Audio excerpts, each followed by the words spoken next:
Subukan nyo naman tumayo at baka matanaw ninyo ang tunay na kagalinto. Ganito kasi tao po, nandun po ba kayo sa labang ng malaking bayan, malawak na bakuran, malakas na pader at pinapaligiran, at nakabilang mga mamahaling sasakyan, mga bantay na laging bulong ng bulong, wala naman kasi pero marami ang nagkagalo. Lumakas man ng wala ni walang butas ng bubang mga plato, kutsara na hindi kilala ang tito, at ang karisin kuginan ng gatas na nasa kahon, at kahit itipis ko sa lamesa ay may hamon. Ang sarap sigurong malira, sabay na ganyan. Sabi ba nila ay dito mo rin matatagpuan ang tao na namamayari ng isang upuan na pag may pagkakatao'y pinag-aagaw, kaya naman hindi niya pinagkagawan. Kung makikita ko lamang siya'y aking sisigawan, kayo pa na nakaupo. Subukan nyo namang tumayo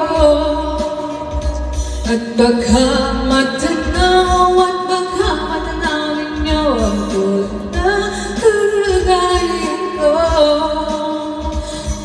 Mawalang galang na po sa taong nagkakapo, alam niyo bang pagtakal ng bigis namin ay di puno ang dingding ng bahay namin ay pinagtagpitagping yelo sa gabi. Sobrang init at tumutunaw ng yelo na di kaya pilito paglagay sa inyo.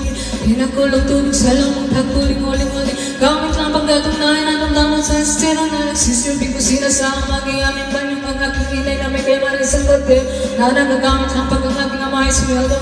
Pero kulang pa rin, kulang na tuwing kasi ang 50 pesos sa maghabay pagkakasyahin. Di ko alam kung talagang maraming hanang mamatas na ng bago doon nagbubulang-bulagang lamang po kayo kahit sa dami ng pera nyo. Ano po makakapagpalinaw ng mga mata nyo, kaya huwag kang masyadong halata, bato-bato sa langit ang matamaan, huwag magalit. Bato sa langit ang matamaan, huwag masyadong halata, huwag kang masyadong halata, huwag kang masyadong halata, huwag kang masyadong halata.